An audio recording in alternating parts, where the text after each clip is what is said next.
What's Nation, the entertainment feed community? Wagwan, we're there on the Tuesday of Pipes Tuesday. We're there with another one, the hot topics, the ENT news, the updates. Now for to rush it in the morning, early morning segment, we got time. Community members, bless up on the damn self and I wishing you all have a productive day. That out of the way, to the topics.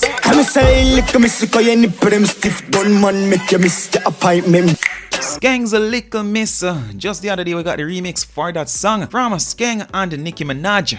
Sadly, that song was put on age restriction, but now we are see what seems to be another remix, this time on just Skeng and Nicki Minaj. Based on the voice that is heard, it seems as if dancehall artist Spice will be featured on the next remix. Check out the video. Cute little miss, the waistline a twist, you know we don't. 1.2.3.4. Okay, I forgot and write my blood clotting them. Understand me? Where me pen them? Good look, damn good look. I think it will be the first time Nicki Minaj and Spice collaborate. First time for Spice and Skeng collaborate. Downtown need this, the old place shake it. And just that alone with Skeng though, let me quickly show you this. While performing, Skeng took someone's phone and a record himself a perform.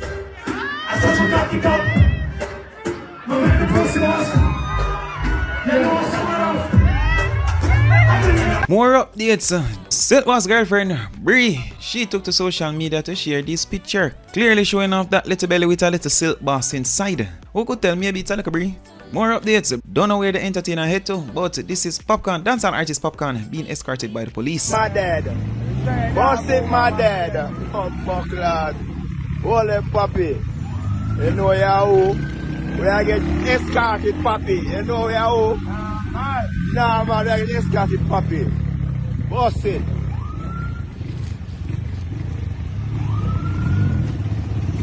Just the other day, the entertainer was out in the streets with Chronicler and a few others. Pre the video.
Ramesh in Tivoli Gardens playing basketball with the youths.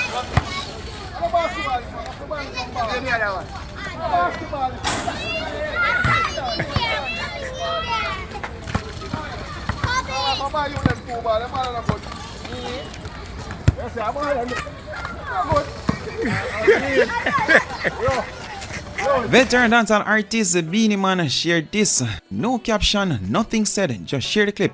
Check it out.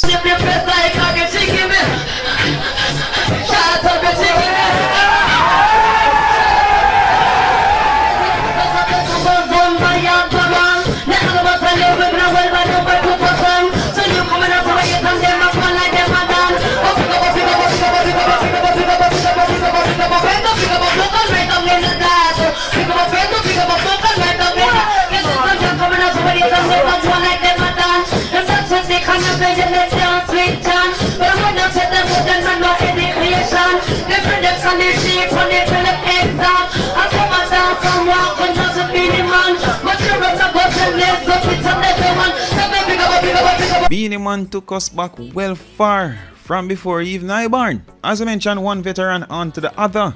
Bounty Killer is having a laugh at the Jamaican government, more specifically Andrew Holness, Prime Minister Andrew Holness. Bounty shared the article from yardhype.com. P0LlCE can't visit the UK without visa. Jamaicans are the only people in the Commonwealth that need visa to enter the UK despite the King being head of state. Bounty Killer shared that with the caption stating, "See that? About governments, them a groupie. Laugh out loud, laugh out loud. What the fuck? Something could have really got some people? Well, it does. Still sad." Should we visit the article? Boy, I don't really want to enter the article, you know, because I want bag of reading that, but I guess it's a work, so the best thing to do is just take a little look at the article. A report from the Jamaica Observer on this matter expressed how the Jamaican government is sadly unaware and ignores the fact that Jamaica requires a UK visa despite the King being head of state. The report noted that no explanation has ever been offered for this serious anomaly, and the Jamaican government has approved of it, which is a result to Jamaica's constitutional design.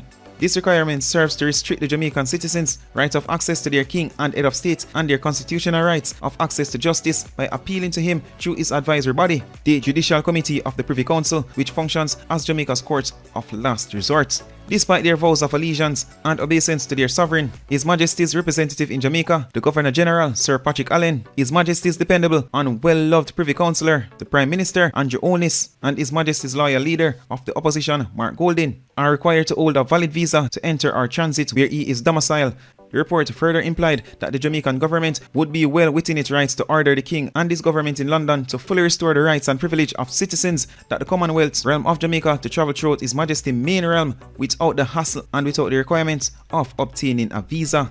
The Jamaica Observer subsequently stated that the argument of the King not having power in the British and the Jamaican constitutional monarchies might be used to explain this error, but the King does not have some influence. Nevertheless, elaborating why the British government could not offer much sense of comfort, it was highlighted that Jamaicans were once slaves to the British. Jamaican ancestors labored under the British colonialism, fought and died defending the British Empire, and that toiled to build the United Kingdom. For the past 7 decades, the British government has tightened immigration regulations to target and exclude Jamaicans. However, the real issue and solution lie in the political determination of the people's representatives in the executive and the legislature to abolish the monarch's advisory body as Jamaica's final appeals court and the monarch as head of state. The report pointed out that despite not being able to change the requirement for a visa, the Jamaican government can address the matter of having the country's head of state and final court housed in the UK. Something must be done about the scandalous, shameful and demeaning position, and it should be done with utmost urgency, the report stated. The Jamaican Observer added that we, the Jamaican citizens, are duty bound to demand that our government tell us why there is no urgency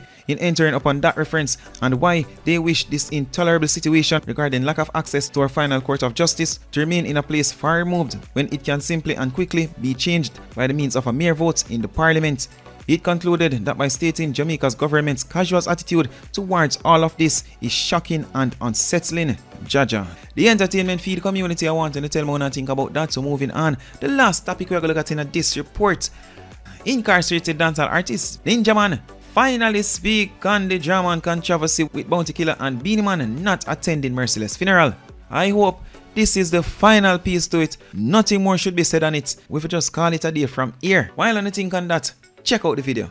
Dancehall star Ninja Man had quite a bit to say about the Merciless funeral Bounty Killer situation. He wrote about why he thought Bounty Killer may have said the things he said and how he feels about the mural in the sepulchre where Merciless is laid to rest. He kicked off the letter by saying, quote, "This is going too far. It's getting out of hand. I don't see why the world is coming down on Bounty and Beenie." Starting with the 2000 Sting clash with Merciless against Beenie Man, Bounty Killer and himself, he felt that while Merciless achieved victory, a partial reason for that was that he, Ninja Man, was paid a sum of money to back down and eventually exit the clash. He made reference to that by saying if Mike Tyson is paid to lose a fight, he will take what people will think is an early knockout by laying down long enough for the count out. He said when Beenie Man walked onto the stage that night at Merciless's behest, Merciless thought he would have an ally in Beenie. People started booing because they believed the same, because Bounty and Beenie had their own issues between them at the time. But Beenie quickly joined forces with him, Ninja Man, and Bounty Killer. He said Merciless realized he was alone in the clash. This was how he explained his part in that clash. He said he was not wearing his warring suit that night, so in his mind, Merciless won by default. He said, quote, "I had no problem with that. It was his time to shine." He said, however, that was the shortest lived championship. He said anyone who did not go to Merciless Merciless's funeral, including Beenie Man and Bounty, owes no one an explanation for their absence. He went on to say that no one questioned the people who did not show up for the funeral of Dennis Brown, John Holt, Gregory Isaacs, and the countless others who passed on, and they were the ones who were instrumental in building reggae. So his question for the people complaining about Beanie's and Bounty's absence, can they post a picture of themselves at the funeral? Why was it so important for those two people in particular to be there? Do they think it was right for the paintings of the two artists' face, along with his, Ninja Man's face, to be inside the sepulchre where the dead resides? Ninja Man said the first person to jump out about their absence was Tony Matterhorn, yet he was a no-show himself. Then came Ricky Trooper, who happened to have been there only because he was paid to play. The Don Goggin said that Trooper did not go there voluntarily. He went because he was paid to be there. He mentioned that people were incensed about Olivia Babs-Grange and other government officials not showing up for the funeral. He asked yet again, does anyone know if she or others were even invited to the funeral? Did anyone reach out to them to ask for their participation? Did Babs-Grange give anyone a word that she would be there? He said if they cannot answer yes to all of the above questions, then they should stop talking about her absence. Ninja Man said when his mother passed away, only one artist and one MC showed up to support him, and they were Carlene Davis and her husband, Tommy Cowan. Yet he was not mad at anyone because he did not feel that they owed him that. He further stated that the mural, which includes a painting of their faces in the sepulchre, represents witchcraft. This, he said, was what he thought kept Bounty Killer and Beenie Man away. He believes it was disrespectful and borders on conjuration. He further stated that if he was out and about, he would have gone to the funeral, but before going to the funeral, he would have gone to see Merciless's mother, Mama Eckel, and have a conversation with her about why the mural does not belong in that space. He said it would have been fine with him if they had even put the mural on the gate of Merciless's home, since it was indeed the highlight of his career. He went on to say he had representatives who visited Mama Eckel to show respect and extend condolences to the family before the funeral, and that was when he learned of the mural. Does Bounty have a right to be upset? Ninja Man said yes, he does. It is very disrespectful what they did. However, he believes Bounty has no right to talk the way he does about what killed Merciless. He said Bounty should not be saying that the DJ died of an overdose because he's not a doctor and he did not do an autopsy on him. He also stated that when Bounty said that Merciless showed him no respect and did not give him his flowers, that's a lie, because Merciless forever sings Bounty's praise. He said everyone know that Merciless was always speaking highly of Bounty Killer, that Bounty was his DJ and that he's a general and a great artist, and he would say it every chance he gets. He would even go as far as to say that Bounty is his daddy. Ninja Man said Merciless idolized Bounty, and that was the reason he acted and sounded like him, and that he sees it as a sign of respect and straight flattery. So for Bounty to speak of him the way he did was foul. He said in the business, newcomers always come in sounding like the people they admire and love most, wanting to be just like them, and most artists would welcome them without feeling that they're trying to steal their shine. It's just a show of admiration. About Merciless's career going downhill, the Gun Pantit artist said that no other artist was the cause of his demise. He said that the people who were responsible for Merciless's career going down the drain were the producers who refused to produce him, the disc jockeys, selectors, and soundmen who made the decision not to play songs, and the fans who chose to abandon him because he was no longer up. He said it's one of the downside to any artist career, and the fans who only want to be there when the going is good. That was part of what the burden for the DJ must have been, because then he must have felt he had no one to turn to.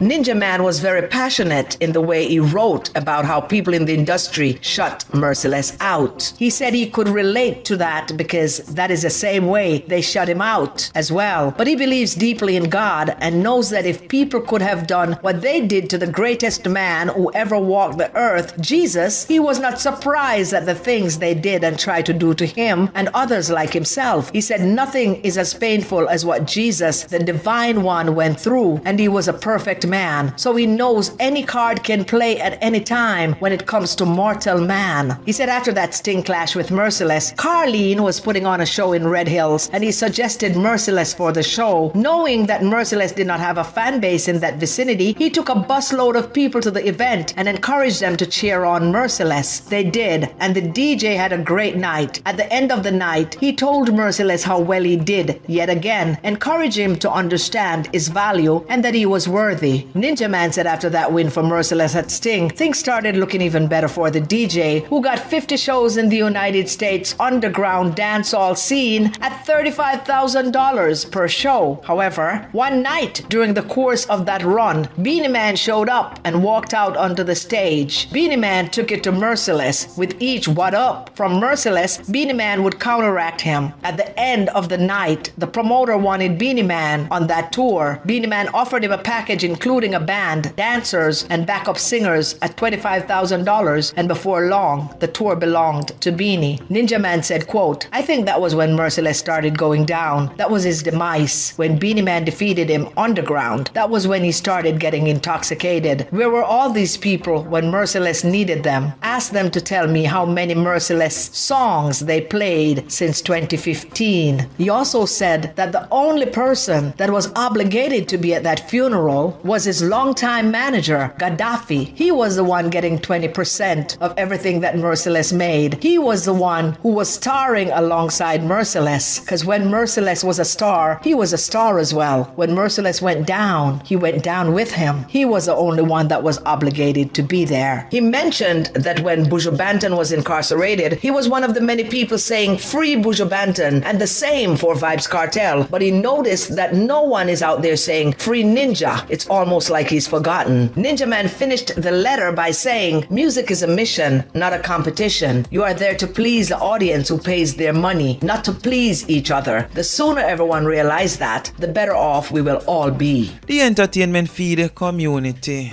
I must say, round of applause to what Ninja Man had to say. Well said. Love how Ninja Man look at it. But the entertainment feed community, once more, tell me what I think about that. For now, you see what time o'clock, you see what time on where Orient get the car here. And as usual, my people. Wanna